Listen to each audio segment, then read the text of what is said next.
मुकेश अंबानी और रतन टाटा, इन दोनों के अमीरी के चर्चे तो किसने नहीं सुने। जिसने नहीं सुने उसने कुछ नहीं सुना।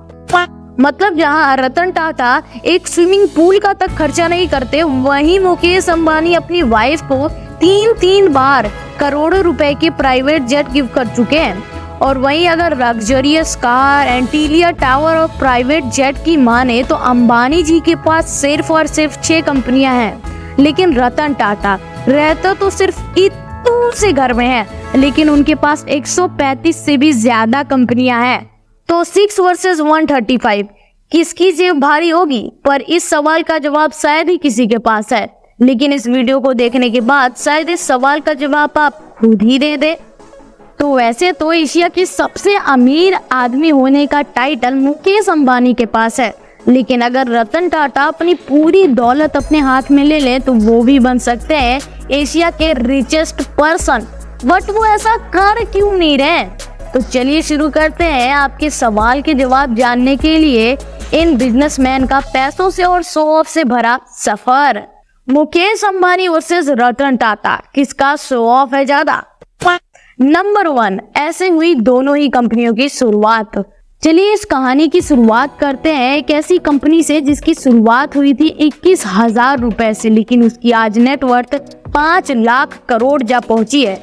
बट 21,000 से 5 लाख करोड़ तक का ये सफर आसान नहीं था, क्योंकि 1839 में जमशेद जी का स्ट्रगल 14 साल की उम्र में मुंबई से ही शुरू हो गया था, जहाँ पर उन्होंने ग्रेजुएशन खत्म करने के बाद उन्हें पर सारे परिवार की जिम्मेदारी आ गई, जिसके लिए उन्होंने 21,000 रुपए जोड़कर किया टेक्सटाइल रिटेलिंग का काम शुरू। और फिर जैसे ही धंधे में पैर जम गए, वैसे ही जमशेद जी ने नागपुर में अपने पहले टेक्सटाइल कंपनी की शुरुआत की। और फिर वहां से इन पर लक्ष्मी जी की कृपा ऐसी बरसी कि वह 3 ऐसे प्रोजेक्ट्स के सपने देखने लगे जिसका प्रॉफिट उन्हें ही नहीं बल्कि उनके देश के सभी लोगों को होता। लेकिन वो अपने सपने को पूरा होता देख नहीं पाए। बट वेट अ मिनट, अपने पिताजी के नक्शे कदम पर चलते हुए आयरन एंड स्टील और हाइड्रो इलेक्ट्रिक पावर स्टैब्लिश करते हुए उन्होंने अपने पिताजी का सपना पूरा कर दिया। और उन्होंने शुरुआत की इंडिया के पहले एजुकेशन ऑफ साइंस की। लेकिन इसे सितम कह लो या फिर उम्र का एक पड़ाव, उनकी भी मृत्यु जल्दी ही हो गई। और सन 1938 में जागीर जी को टाटा ग्रुप्स को संभालने की जिम्मेदारी मिली और इस जिम्मेदारी को उन्होंने निभाया भी, जिसकी वजह से उन्होंने 14 पुरानी कंपनियों का आंकड़ा बदलकर 95 कर दिया था। जी हाँ, आपने बिल्कुल सही सुना। और उसी के साथ जागीर जी ने इंडिया की पहली एयरलाइन यानी कि टाटा एयरलाइंस की भी शुरुआत की, जिसको गवर्नमेंट ने अपने अंदर लेते हुए उसका नाम एयर इंडिया कर दिया।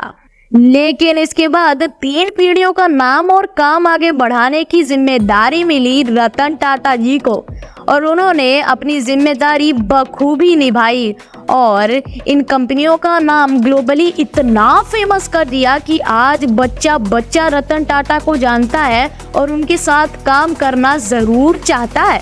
तभी तो आज कंपनी की नेटवर्थ 5 लाख करोड़ जा पहुंची है। और अब हम बात करने वाले एक ऐसे इंसान की जिसकी एक मामूली सी गाड़ी की कीमत में एक मामूली सा इंसान बंगला बनवा लेगा।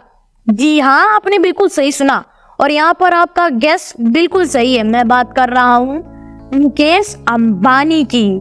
और इतना ही नहीं, जो 6 फ्लोर्स की इन्होंने पार्किंग अपने घर में बनवाई है ना, उसमें लिटरली मुंबई की आधी पॉपुलेशन रहती है। और इनके हाथ में भी कोई सोने का कटोरा नहीं था, बल्कि इन्होंने भी जो हासिल किया है वो अपने पापा की कड़ी मेहनत और अपनी कड़ी मेहनत की वजह से किया है। क्योंकि धीरू भाई अंबानी ने अपनी कड़ी मेहनत और लगन से अपनी सैलरी में मिलने वाले सिल्वर कॉइन्स को बचाकर जब ज्यादा पैसे इकट्ठा हो गए कुछ सालों में, तो वो आउट ऑफ स्टेट की नौकरी छोड़कर तुरंत ही मुंबई की एक छोटी सी जगह पर रहने के लिए आ गए।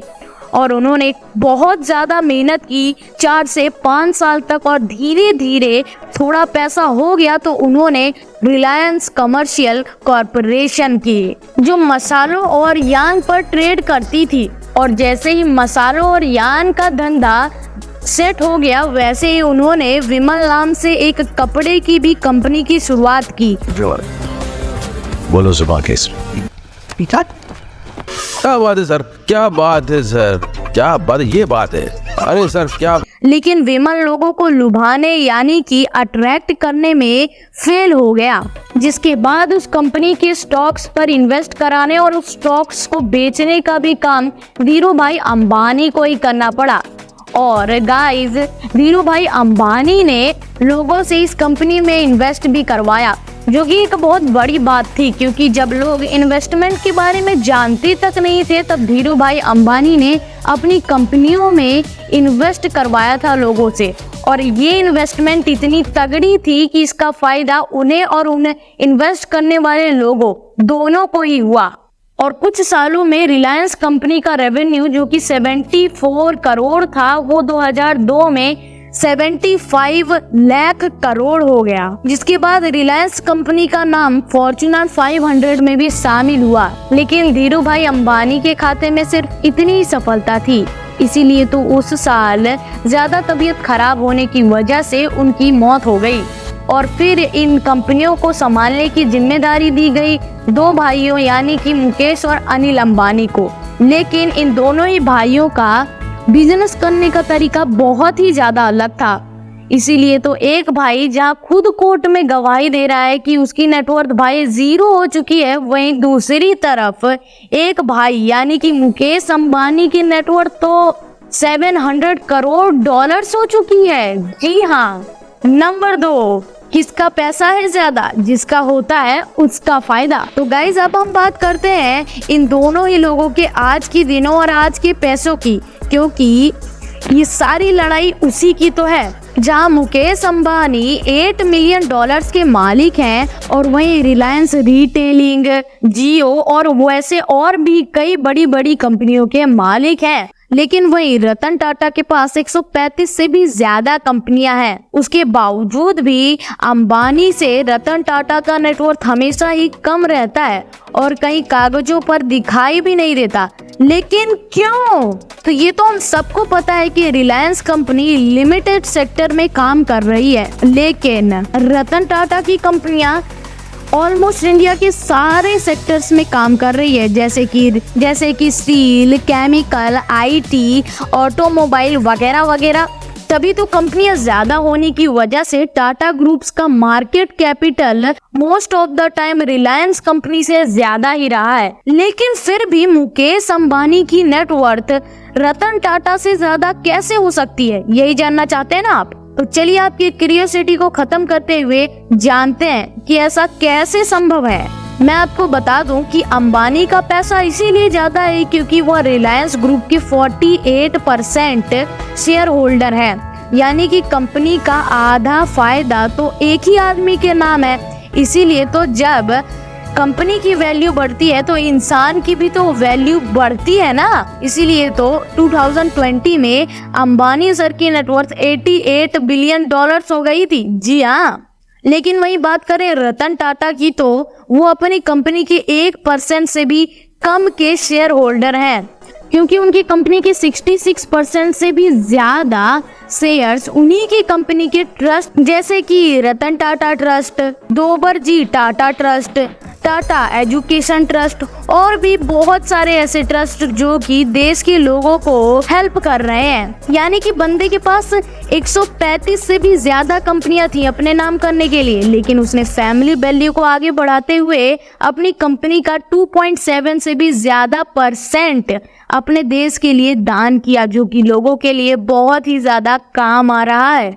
लेकिन फिर कहीं ऐसा तो नहीं कि रतन टाटा सच में अमीर हैं और मुकेश अंबानी सिर्फ कागजों पे अमीर हैं? ये तो सोचने वाली बात है।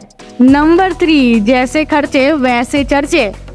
घर, गाड़ी, बंगला, पैसा सब कुछ है इन दोनों के पास। अब वो कहते हैं ना, पैसा बोलता है बॉस, लेकिन शायद जो ज्यादा खर्चा करता है उसका पैसा ज्यादा बोलता है। इसीलिए तो मुकेश अंबानी ने जब अपनी बेटी की शादी में 110 से भी ज्यादा करोड़ रुपए खर्चे किए तो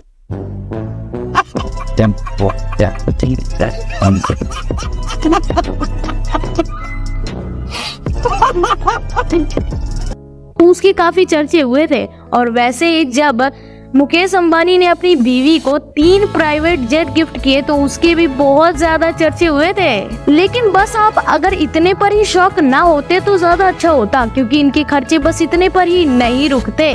इनके पास एक प्राइवेट याट भी है जो कि सनरूफ ग्लासेस से बना हुआ है, जिसकी कीमत या फिर उससे भी ज्यादा। और अगर पति इतने खर्चे कर ही रहा है तो बीवी क्यों पीछे रहे। इसीलिए तो नीता अंबानी को हमेशा डिजाइनर कपड़े, ब्रांडेड वॉच और महंगे पर्स के साथ ही देखा जाता है। और लोग बताते हैं कि नीता अंबानी एक बार जो कपड़े पहन लेती हैं या फिर जो बैग इस्तेमाल कर लेती हैं या फिर जो घड़ी पहन लेती हैं वो जिंदगी में दोबारा नहीं पहनती। वैसे आपको क्या लगता है इसके बारे में, हमें कमेंट्स में जरूर बताएं। और अगर सेठ इंडिया का सबसे अमीर आदमी हो तो उसके नौकरों को भी तो उसके लेवल का होना पड़ेगा। इसीलिए तो वो अपने नौकरों को भी 3 करोड़ की मर्सिडीज G3 6S में लेकर घूमते हैं। इन्होंने अपने घर में स्नोफॉल रूम भी बनवा रखा है। जी हाँ, वही एक तरफ रतन टाटा शुरू से ही सिंपल लाइफ जीने के लिए बहुत ही ज्यादा फेमस है। इसीलिए इन्होंने अपने घर को भी काफी सिंपल बनवाया है, जिसमें ज्यादा खर्चा भी नहीं लगता।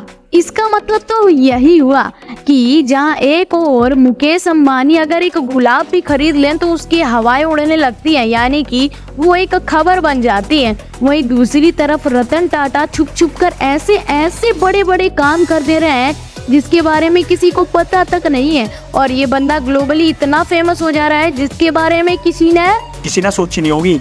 वैसे गाइस, आपको क्या लगता है कि अपने खर्चों के चर्चे करना जरूरी होता है या फिर नहीं, हमें कमेंट्स में जरूर बताएं। तो आज की वीडियो में बस इतना ही। वीडियो पसंद आया हो तो वीडियो को एक लाइक जरूर कर दीजिएगा। हमारे चैनल पर नए हैं तो ऐसे ही अमेजिंग वीडियोस और देखने हैं ना तो चैनल को सब्सक्राइब कर दीजिएगा। तब तक मिलता हूँ मैं आपसे और किसी वीडियो में और किसी नए टॉपिक के साथ। तब तक के लिए keep taking information, keep giving and keep increasing your knowledge. जय हिंद।